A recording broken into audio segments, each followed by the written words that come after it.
Did you see that? I was enjoying conversing with you so much that I almost forgot the show was starting. So Yes, exactly. Go that it kicked on you're when that it did. charming, sir. Yes, yes. So welcome to the BeeRPad. We A very have, special episode of the BeeRPad. yeah, we're doing something different today because November is Movember. This is a month where charities and people all over the world try to raise awareness and educate others on men's health issues. And as some of you know, Marcus is going through a health issue himself, and he wanted to share his story with you so you could learn from it. So, and I wanted to share a brief story about mental health issues and what men and really anyone can do to try to improve their mental health. So, Marcus, the bulk of this episode is going to be you, of course. So, As it should, because it's me. I'm like, give me all the attention. Yeah, I mean, look, Movember is great. Movember is it is men's health issues, but it's predominantly prostate cancer, right. which is what I just happen to have. My little Jimmy Carr laugh there for all you Brits tuning in. Yes, and so this is going to be. Look, we're still gonna have a bit of fun with it because I've got this gallows humor, Yes. deathbed sense of humor. I mean, as the sands of time are ticking out and I'm on my deathbed, I'm going to be eating sushi, drinking scotch, and cracking jokes because I have to. Otherwise, I'd go insane. Yeah. Which means that when it's time to cremate me, I might take out 3 city blocks, but just on the outside look. But yeah, I mean, it is a very important thing to discuss because, look, women are great at talking about health issues. Yeah. They are absolutely fantastic. You talk to a woman and you say, so your health issue, did you tell them, oh yeah, I worked with my friends and my family, we did this and we did that. And it's like, oh, so I notice you, sir, your arm is falling off. Oh, fucking scratch, isn't it? He's like that knight, the Black Knight Yes. in Monty Python and the Holy Grail. Tis but a scratch, sir. And so, yeah, we are shit at this stuff. And I mean, I do have hope for the newer generations who Yeah. are not bowing to the societal norms that we were forced to put up with during our formative years. And it still gets a little bit tough to talk about stuff, but I am much better about it because I also have the double whammy of 1 being a dude and 2 being British. So Right. we can't talk about that stuff, do we? We just say stiff upper lip, what, fuck off. Let's go colonize another country.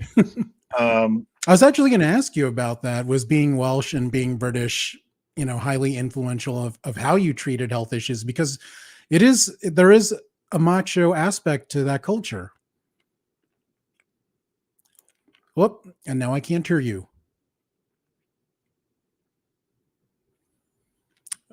While we are fixing our technical difficulties, I am going to I'm going to sing. I can take requests. It's not going to be very good, but it could be fun. You want something from The King and I, West Side Story, Phantom?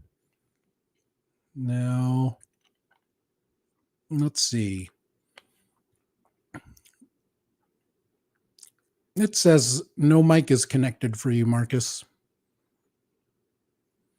See, we're trying out new AV setups to get ready for the new year. Whoa. And now Marcus is at a glow stick rave. So nope, not yet, sir. No. One day we're going to get this right and it's going to be glorious.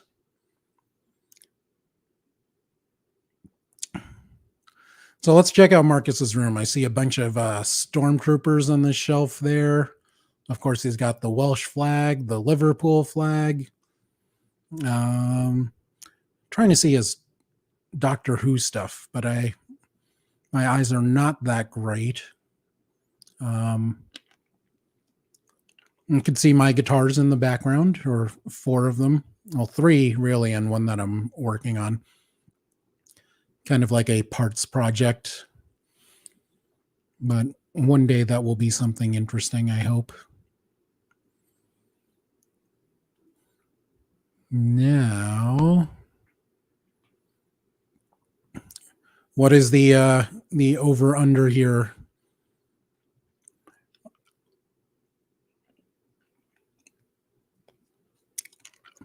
I think he gets it right within a minute. I have faith in him because he is that damn good. Wait, that sounded really wrong. Whoops. And now I'm streaming by myself like Billy Idol. Streaming by myself and feeling blue. So, Movember is a movement that actually started in Australia. I was surprised to learn. I believe it was Adelaide. And there's a charity out there that works on men's health issues the whole year long. If you go to Movember.com, you could learn more about it if you want to get involved, want to get more information for yourself, or get more information for the people in your life. How's that? And we're back. Yes. So let me just say, whoever designed this fucking Xbox headset, the Starfield Xbox headset, you, sir, or madam, are a bellend. Why? One, I've got this fucking pilot fish glowing ET motherfucker just plugged in. Two, it's like, oh, you have to connect to the Xbox app, the accessories app, to really get the best. And the fucking thing won't connect 90% of the time. So you know what, Microsoft? Do better. Okay? Stop buying companies, stop putting people out of jobs, and do better. I'm so sorry about that. Most embarrassing. Wait of several hours because Microsoft is shit. All right, so let's crack on with this, shall we? Yeah, let's just jump right into it and talk about your symptoms, getting diagnosed with cancer, and the first step in your journey into this new life. Yeah. So, as most of you know, I mean, I've had a heart condition since 2017 when I had my heart attack. And then in 2020, and the reason I'm saying this is that it kind of plays into everything. In 2020, I had the double heart bypass. Totally fun during a pandemic, by the way. I totally recommend it. And so I took, 8 months to recover from that, and I recovered quite quickly. But then around December 2020, January 2021, I started having this pain in my prostate. And I called the doctor. We did a teledoc, and he said it was prostatitis, which is very common in men my age, because I'd literally just turned 50 about 6 weeks beforehand. And so he prescribed some antibiotics, of which I did. And initially things died down and then came back with a vengeance. Oh. And so I went down, had a physical, had the finger in the prostate check, and nothing turned up. The doctor didn't find anything, but he didn't do what's called a PSA, which is prostate-specific antigen test. Now that would have told him that something's amiss. And it took another 6 months to August 2021 for me to go back to that doctor and say, I'm still in pain. And he finally does another exam. And then he's like, oh, there's some ridging here on the prostate. And we need to do a blood test. And then he calls me with the blood test as soon as the results come in. And you can tell by his voice, he's like, oh, shit. Because he knows he's missed this for a start. And so my prostate, or my PSA, which in a normal man my age would have been 5, just 5. That's it. I was 505. Oh. Yeah. And some people have even worse than that. But once you're above sort of like 7, you're getting into murky territory. And so what I had to do was go to a urologist and have a biopsy done. In fact, I had to have 12 biopsies done, which means they put me on my side, numbed up the area, injected the prostate, numbed that up. But it was so swollen and sensitive, they had to double the amount of anesthetic. And then they put this little tube in that's got a little grabber to grab it of flesh. And 12 times, click, click, click, click. One of the most painful experiences of my life, despite the anesthetic. They basically target 12 different quadrants on the prostate. All 12 came back with cancer in them, which is not good. The urologist turned to me and said, "This is bad. My recommendation to you is smoke them if you got them." Literally, he said that. He said that Wow. because we were looking at 3 to 6 months before I was dead. Now, I had the pain. I'd become lethargic. I wasn't eating. I was forgetting to eat. I'd go all day. I'd get up in the morning, have a little bowl of cereal, and then it'll be 6, 7 o'clock. And I'm like, I haven't eaten all day and I'm not hungry, which is not good. And so that's obviously another sign. And then there is another, and look, this is where it's going to get a little bit uncomfortable for, a lot of men, because I'm going to talk about sexual issues, because obviously the prostate is a key part of the man's genitalia, reproductive issues, urinary issues. And what had happened was I had started to have dry ejaculate, which means nothing. No bukkake, no nothing. See, that little bit of humor again. Yes. And that was down to the cancer just shutting down the prostate. So then for the next 3 weeks, Shauna and my wife, we went through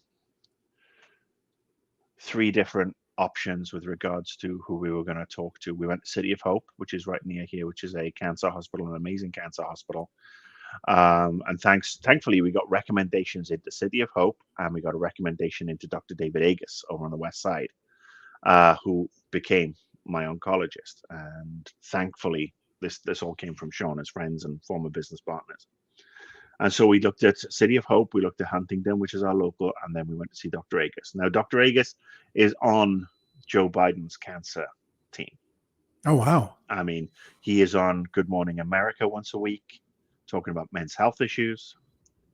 The guy's incredible. He's one of the best in his field. And I am lucky that he was partner in a restaurant with someone who used to work with Shauna. And they got me in. Now, he works out of a $200 million state-of-the-art facility in West LA that was funded by the guy who owns Oracle. Larry Ellison. Larry Ellison is called the Ellison Institute because Larry Ellison had prostate cancer. Oh, wow. I did not know that. And so they got me in super fast, did all the blood tests, looked at everything, and came up with an immediate plan, because the first plan was to get me beyond the 3 to 6 months, because I'd have been gone by Christmas. Right. And can you clarify the year, just so people know? This is 2021. So this is 2 years ago. I wouldn't have made it to Christmas 2021. And so they got me on 3 things actually, because we did the scan, which showed that the cancer had spread to various lymph nodes and to my bones. It had metastasized. So it was stage 4 metastatic prostate cancer, which is pretty much, if you're winning the shit cancer lottery, that is the jackpot. Well done. Shit cancer lottery for prostate cancer. You got that. And for people unfamiliar with it, there's no stage 5. Stage 4 is stage 5 is down below pitchforks, horns, smell of sulfur. In my case, anyway. Another dumb question. Yeah, ask away. When you see your doctor, do you ever go, Dr. Agus, Dr. Agus? Doctor, no. Just checking. No, sorry, not on that one. So yeah, we had to tackle the bone mets, because the bone mets are basically tumors that live inside the bone and eat the bone. And so I had these holes in my spine and in my coccyx. My lumbar. And then I also had other tumors that were very close to arteries. And so first thing we had to do was get me on an injection called Lupron, which helps shut down my testosterone, because testosterone feeds prostate cancer. It's like an all-you-can-eat sushi dinner for prostate cancer. And so I had to have this injection with this huge needle into my butt cheek.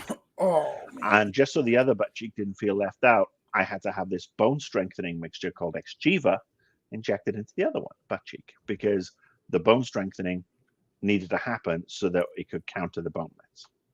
Okay. Then on top of that, I had to have a chemo pill called Alida, which is 4 pills once a day. And all this combined to do its job of, basically buying me some time.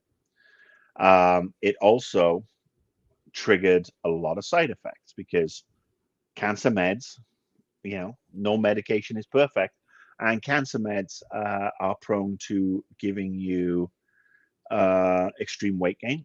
And I gained 60 pounds, as you can see from the fact that, I am way more rotund than I've ever been in my life.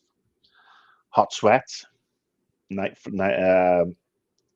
basically it's male menopause because it shuts down your testosterone. It makes it harder to put muscle on.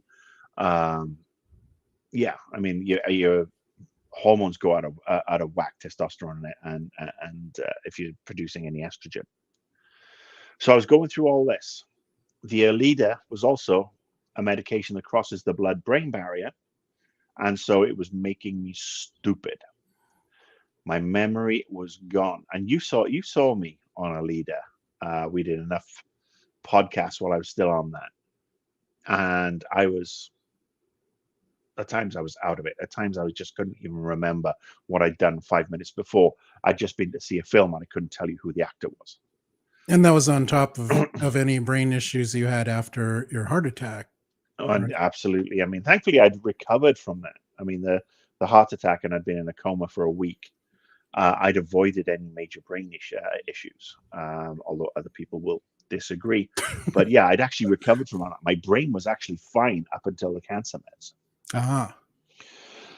So that was 2021. And they got me to 2021. My 51st birthday was quite impressive. Didn't know if it was going to be my last one. Ditto Christmas. Right. And then in January, I started radiation. Now, radiation for prostate cancer is slightly different to, obviously different cancers, different radiations. They had to get an injection with a needle yay big and inject these markers into my prostate. These little platinum markers. Hey, anesthetic, boom. Didn't feel a thing. They were amazing.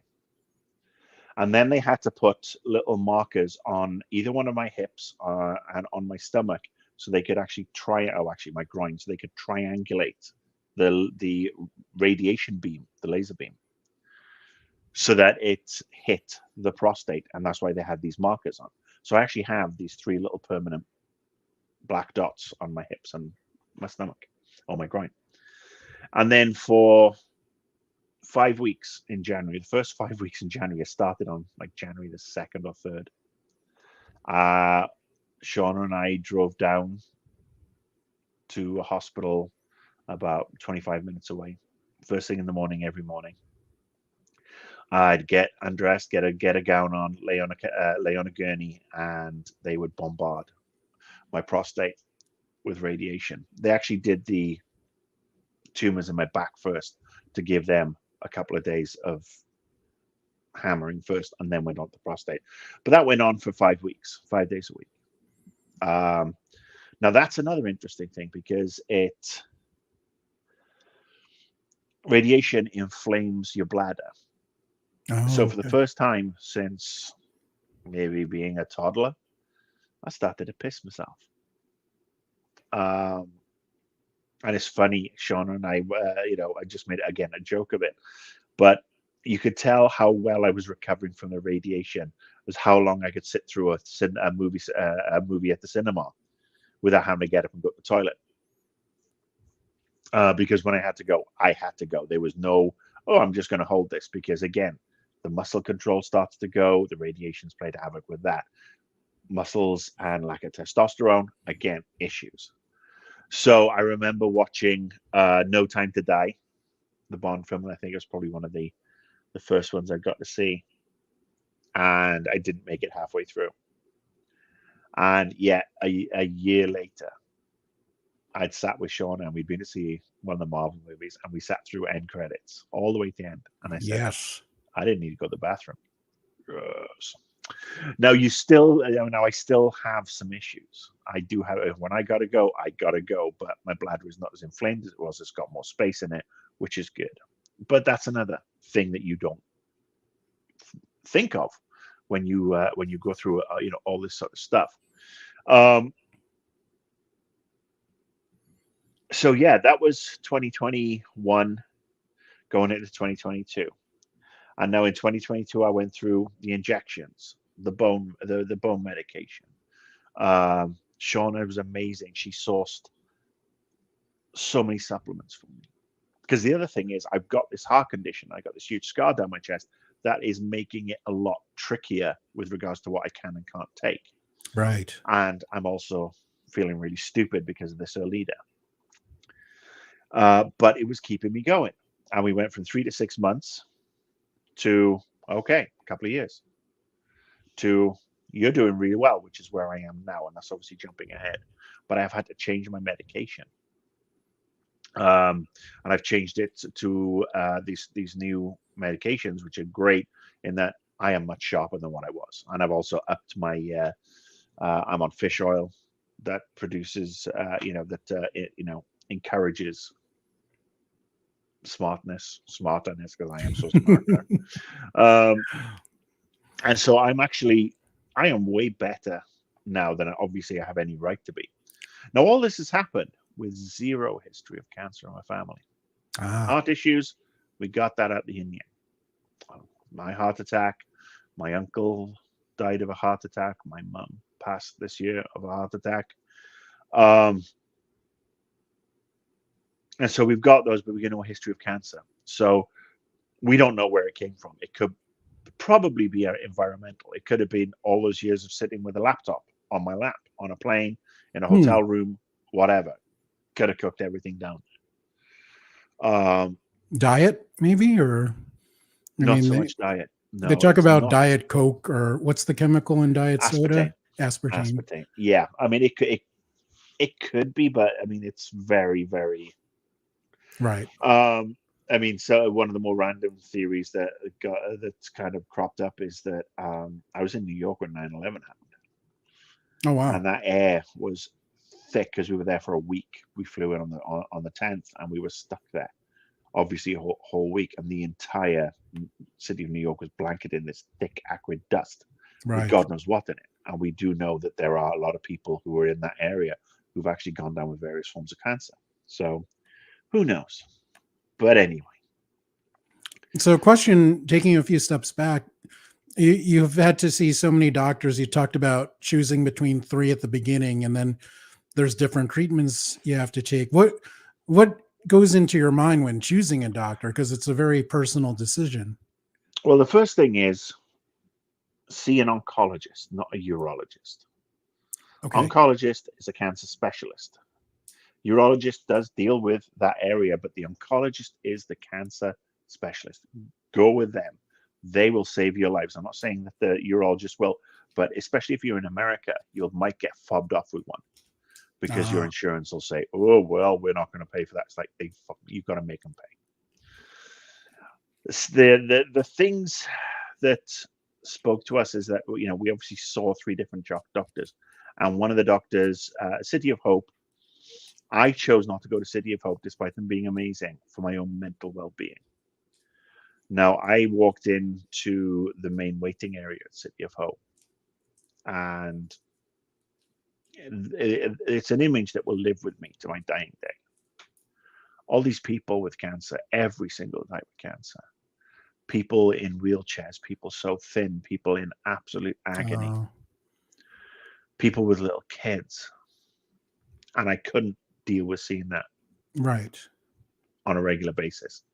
And I had to think of my own mental well-being, of which, again, I will talk about that very shortly. Yes. So that's why City of Hope was out. And then we went to Huntington Hospital, and they're a great team. They obviously saved my life for the heart issues. But once Dr. Agus and his team came into the picture, it was a no-brainer. I mean, there's a reason they call prostate cancer the rich white guy disease, because the rich white guys are the ones who survive it. Now, I'm not a rich white guy. I'm a white guy. Wait, you never told me you were a white guy. I'm an old white bitch. That's me. And so I thought, you know what? Fuck it. I'm going to take advantage of this. Yeah. If these guys want to build it and throw money at it, I'm going to take advantage for every poor white guy everywhere. And I'm very lucky. Dr. Agus and his team are phenomenal.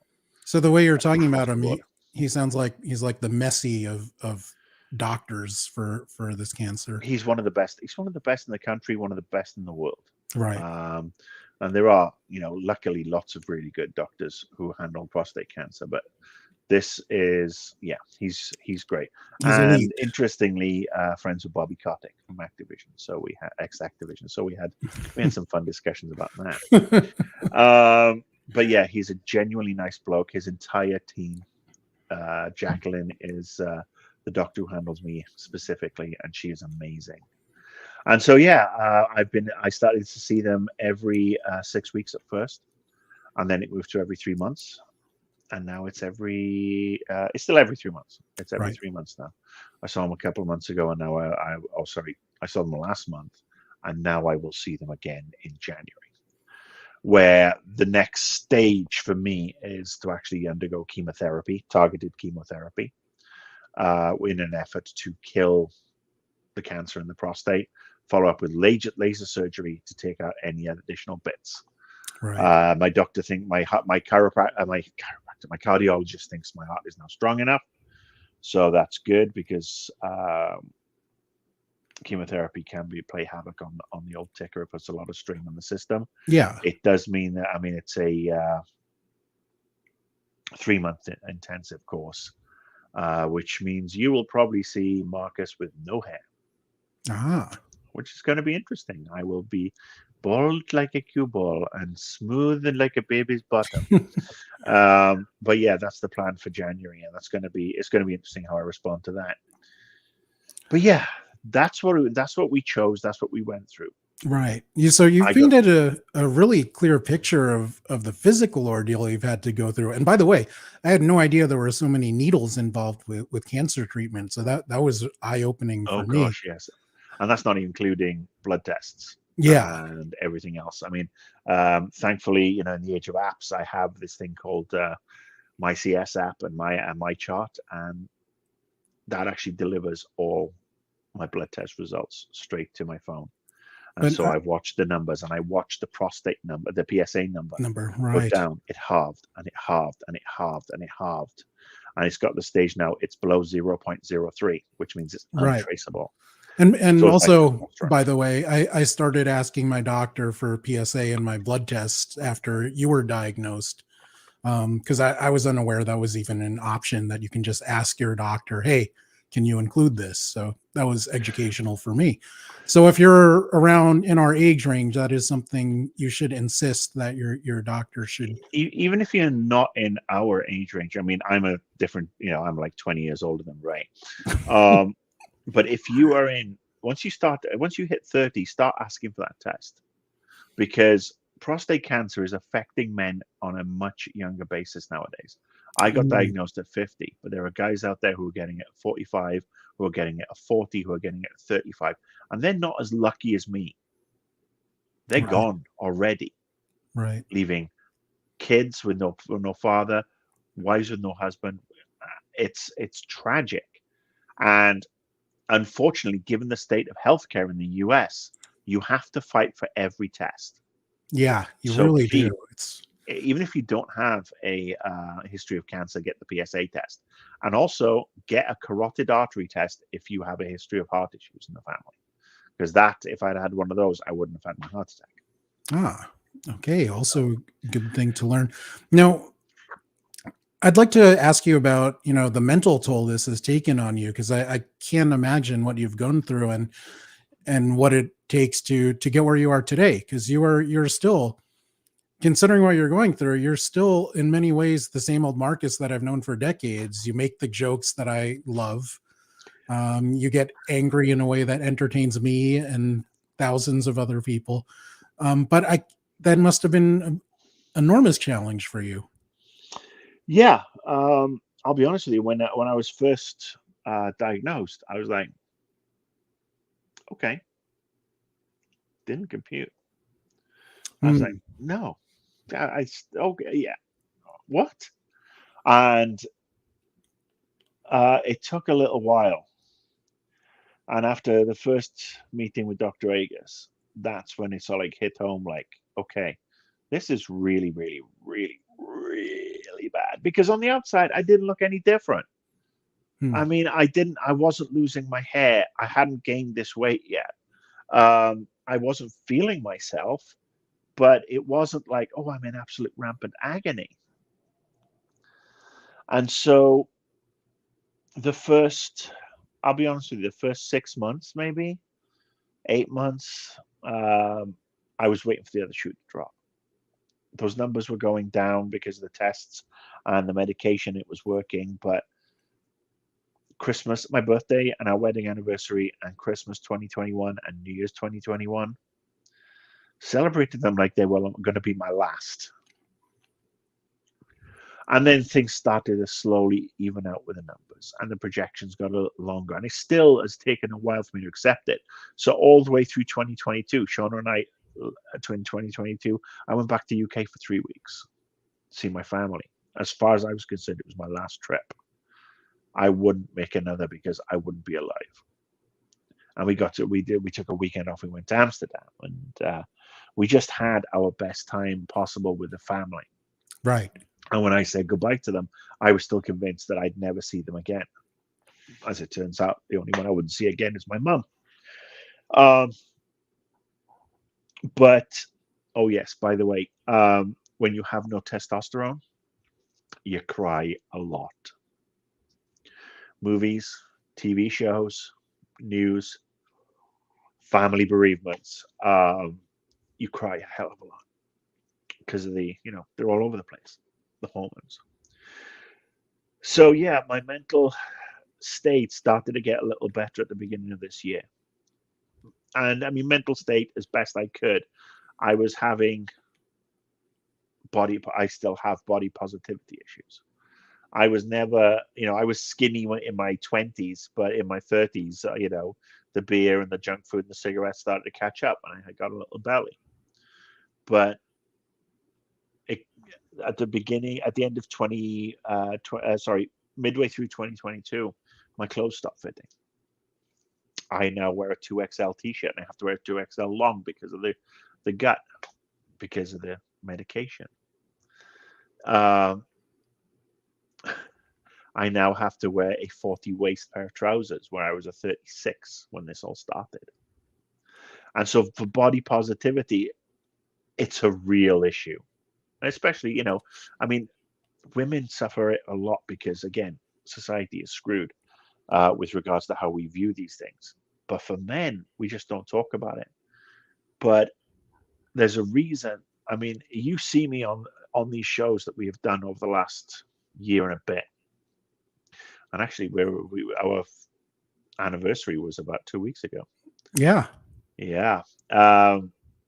You will see me more often than not in black because black hides a lot.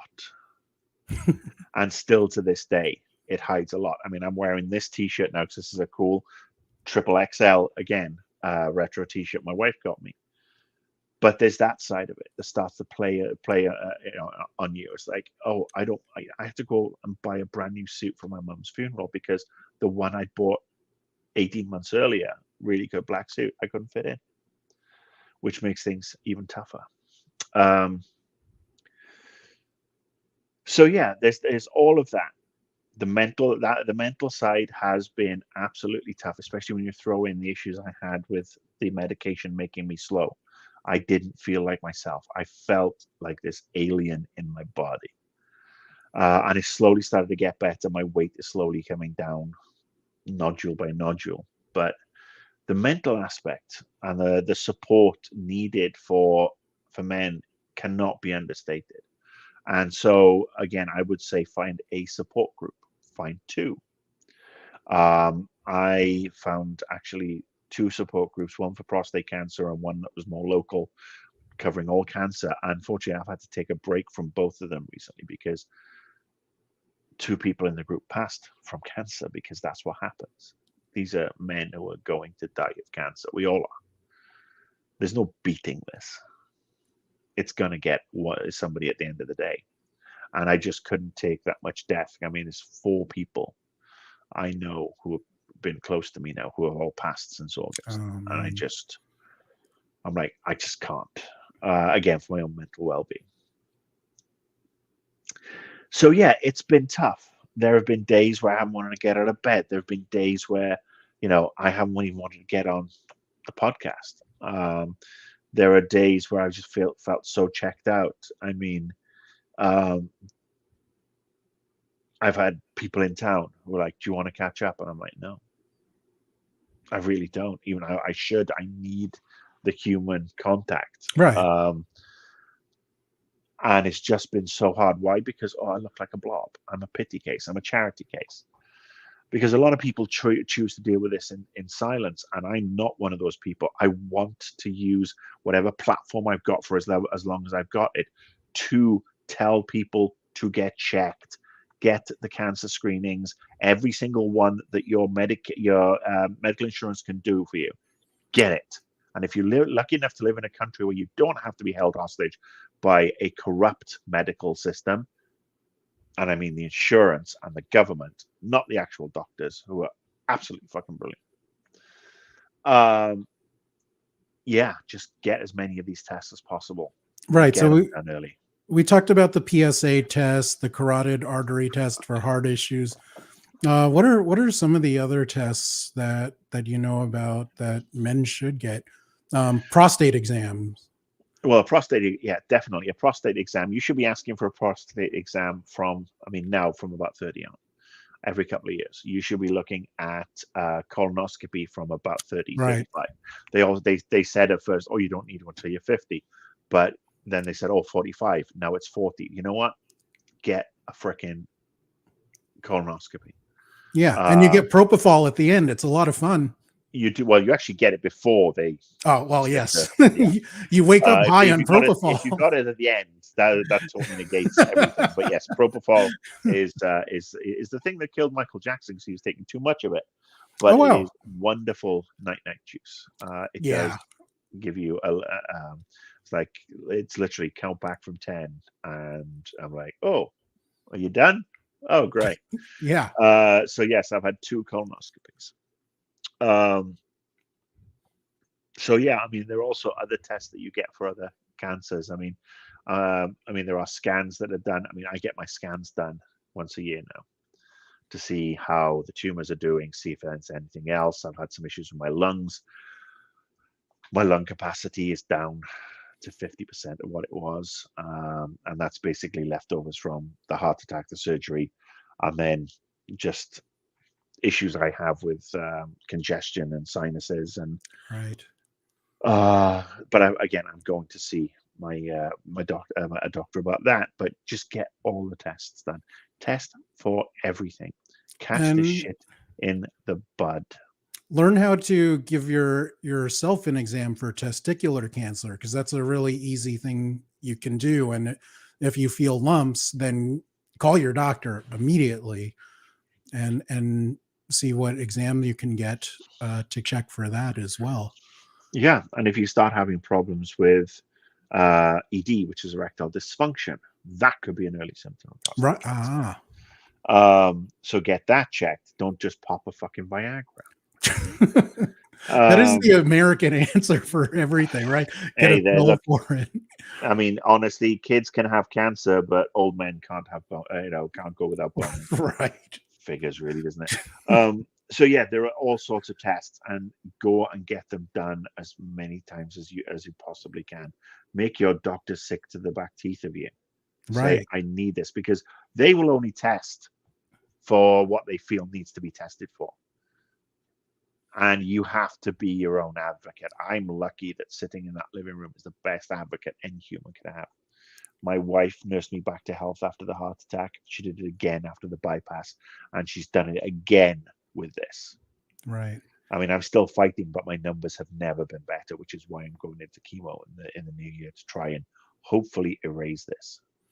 And like Marcus was saying earlier, I don't fault the doctors for our system at all. It's really the insurance companies and And the the for government. It's the profit. insurance Yeah, companies and the government and the senators and the Congress people who are on the payrolls. We could have had an Affordable Care Act for everybody, but right, no.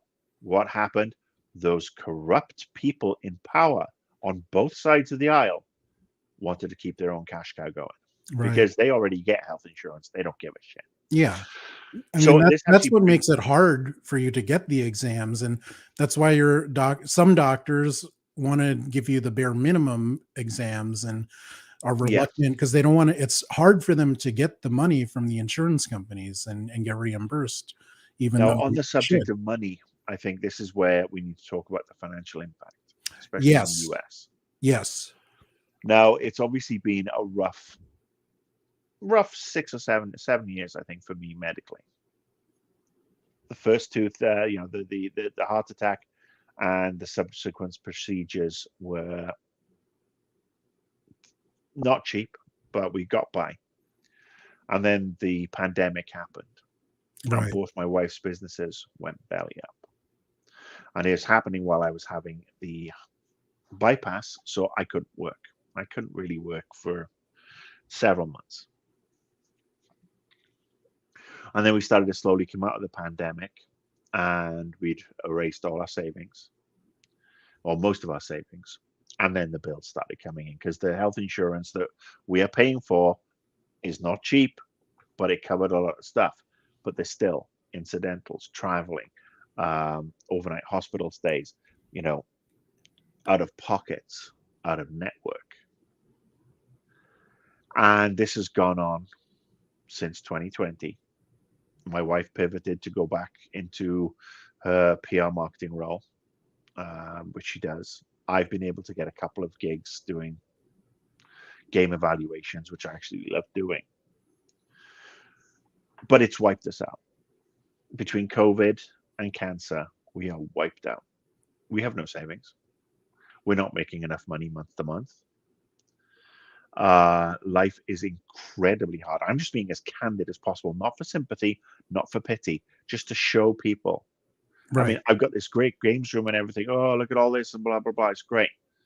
But if things don't change, I'm going to have to sell half this shit to keep a roof over our heads. And that is the problem, because the number one problem for anybody in the US is medical debt, because it wipes you out, and co-pays and everything else. They wipe you out. And so we are broke. I get a gig now and then, which is great. But if I need 2 gigs a month, and I've not been able to do that up until probably the last 3 months, because my brain's not been up to it. I've been exhausted. Sleep, I don't sleep at night, and then I'm exhausted during the day, and I end up napping, which means I don't sleep during the night. And even when I don't nap during the day, I'm exhausted going to bed, and then I'm overtired. And that was basically the entire 2 years from cancer diagnosis through to probably this summer, and probably even the last up until the last 3 months when I made the switch on the medication. And so I don't mean to scare anybody, but this is something that we need. There's no support structure for anybody who gets sick in the United States of America. Anybody who thinks, oh, I'd love to move to America, me, and have a great time and this, that, and the other. There is no support structure for you. If you are born and raised here, there's no support structure for you. This American dream, unfortunately, is a fucking mirage and a nightmare in a lot of ways. The only people who get the safety nets are the ones with the inherited generational wealth. And they're the ones who are lauded. They pull themselves up by their bootstraps and have all this money sitting in the bank already. But if you are somebody who has worked their entire life and has paid your taxes, paid your social security, don't expect anything back, because there is nothing. I can't get disability. I can't get any sort of aid whatsoever. And so we are at this, we are literally living less than paycheck to paycheck, because it's like, who do we pay this month? Hopefully it'll get better in the new year. But it is brutal. And as you can imagine, it has this effect on my mental well-being, my wife's well-being, our relationship, because I have survivor's guilt. I feel that I should have probably died of a heart attack 7 years ago, and she wouldn't have to go through this. She would have gone on with her life. She'd have got through COVID. She'd have pivoted. She'd only have one person to worry about. She'd have probably got another job, and everything would have been great. So there's all this. Getting sick in America will kill you. Mentally, literally, financially. And yeah, if you are somebody who's watching this and is in a position of power, or is in somebody who knows somebody's in a position of power, show them this. Have them reach out and talk to me. Because there are so many people who have it way worse than me, who are living hand to mouth, who are giving up on medication. Right. Because do I heat my home? Do I pay for my meds? Do I get food? Do I pay for my meds? And there are hundreds of thousands of people dying every year because of this situation. And it's horrible. And now, obviously, some of the more, let's say, patriotic types watching this, assuming they even watch us because we're not the demographic, would be saying, well, if you don't like it, go back where you came from. And honestly, if the right-wing government in the UK hadn't destroyed the NHS, I would definitely consider that. Because if the NHS in the UK had not, National Health Service, had not been destroyed by said Tory government, they, the Conservatives, they would have probably found the issues that led up to my mum's heart attack. My mum would be around today. So, yeah. It's been 6 shades of hell. And it will continue to be at least 4 more shades. But I'm still here. I'm still standing. Please treat me as the cautionary tale. Get checked. Talk to somebody. Don't be, oh, I don't want to bother anybody, because that shit will kill you. Yes, definitely. I'm sorry I've rattled on for so long, right? No.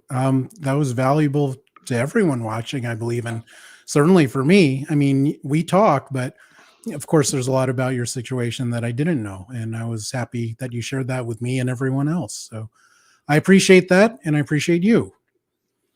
Thank you, my friend. I appreciate you, because, I mean, one of the things that has gotten me through some of the dark times is being able to come here and talk to you. Yes. Whether it's on BeeRPad 3000 TV or here, or just general chit chat.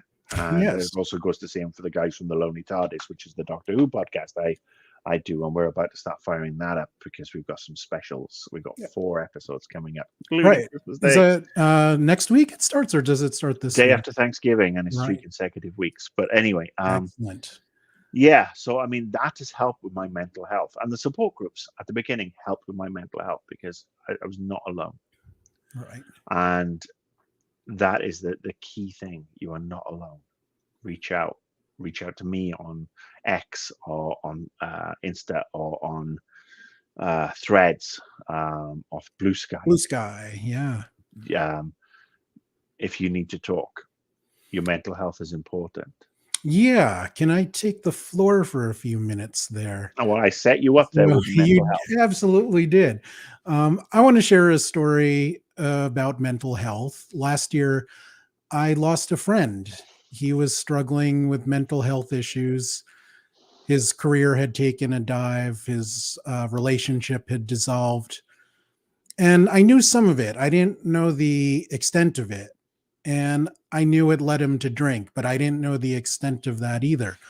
But what I learned after he passed was that he really hit the bottle hard. And that was his way of dealing with things. And I want to encourage you not to do that. I'm not saying don't have a drink or take the recreational drug of your choice, if legal, every now and then.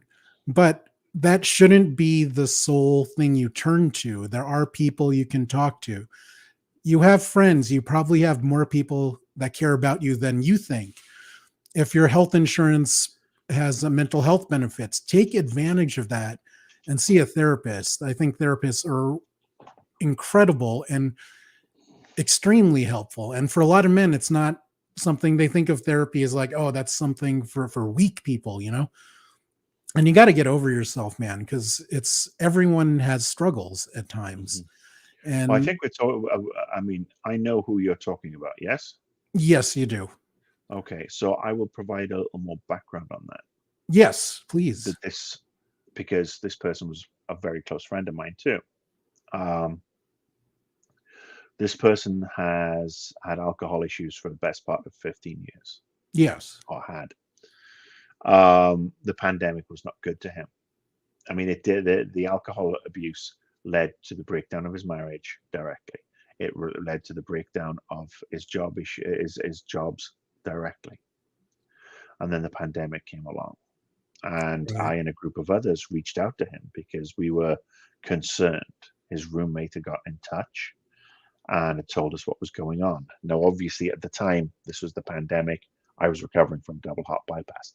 I couldn't get in a car and drag him to rehab because you can't do that, especially Right. during a pandemic when you're immunocompromised, but you can't drag someone to rehab. And people have And tried. so, They did yes, try. and So there were phone calls, there are texts, and I still have all the texts, and where I and several others were just trying to convince him to do this. And then it got to the stage that I unfortunately picked my own mental health and walked away right.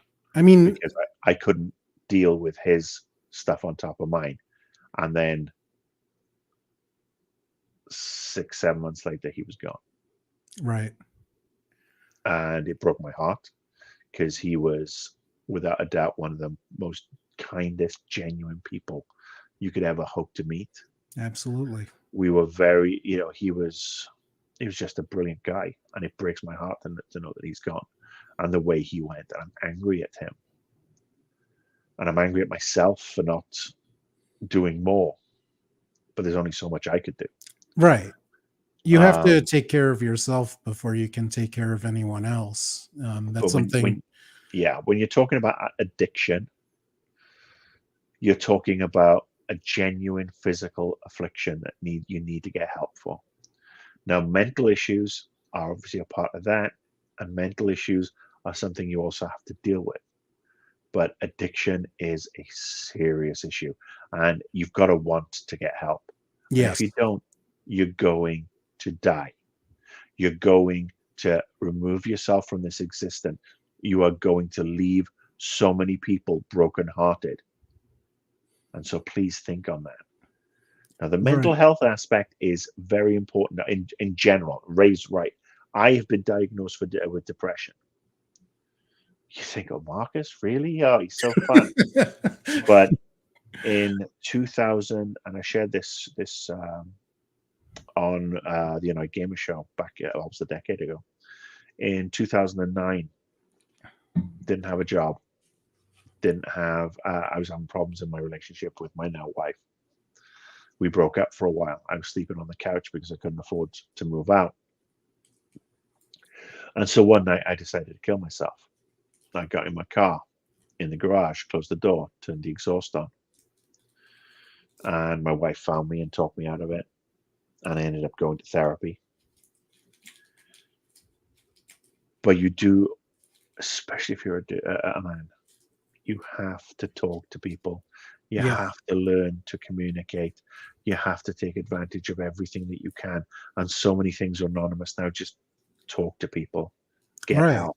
And If there's I, there's if so I'd many gotten help resources now. beforehand, I wouldn't have done what I did. And I'm so thankful I'm here today.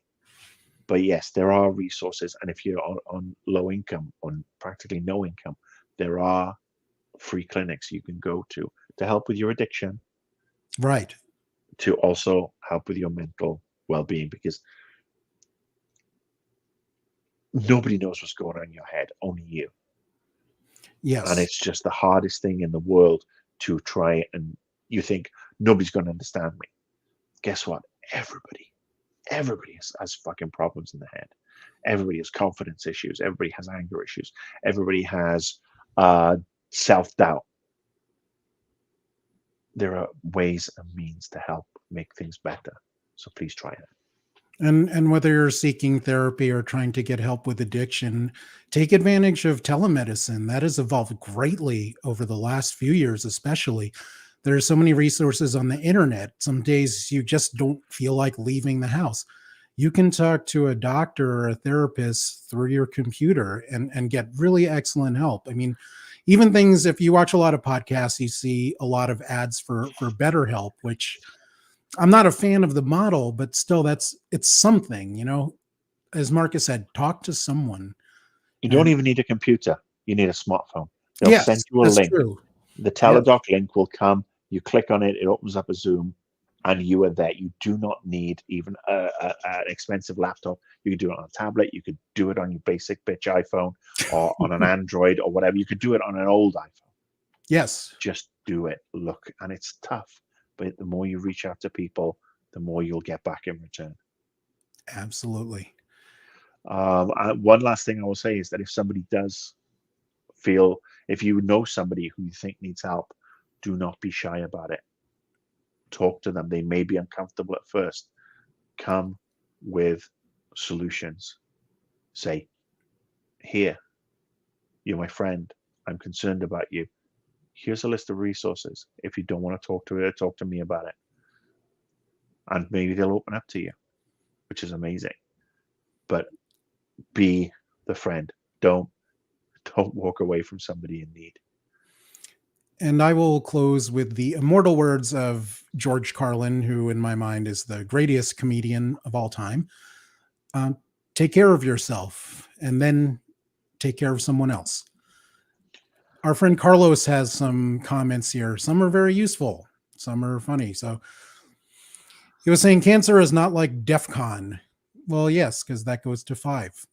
So this is a PSA for PSA. Yes, I hope so. I hope somebody learned about PSA tests and asked their doctor, insists that their doctor includes it in their blood work. This I'm not familiar with, Carlos. You can call or text 988. Is that a mental health resource? I've never heard of this. So if it is something that can be helpful to someone, that would be fantastic. So I do appreciate that. Obviously, there are other resources like AA. Right. There are phone lines you can talk to, you can go through. Some people are scared of AA because of the religious aspect. So there are again so many different resources. You Google it. There's national services that are charities who can help you for cancer, for mental wellness, for heart issues, for anything. Just try and find it. And with that, we will leave you for this episode of the BeeRPad. Please join us next week where it will be our Thanksgiving episode, and we are going to be talking about nerd movies, games, and TV shows that we are thankful for. And again, Marcus, I really appreciate you sharing everything about your experience. I just think it was awesome and useful, and it's going to help people. So thank you. And thank you, Ray, because this was Ray's idea. I got to the stage where I don't really want to talk about it anymore. But Ray was right. It is Movember. We need to talk about this. We need to talk about men's health. So thank you, mate, for being a really good friend and asking me to talk about it. And again, to those people who designed this headset, that I look like a fucking pile of fish. What were you thinking? Fix it, Microsoft. Fix it. Bye, guys.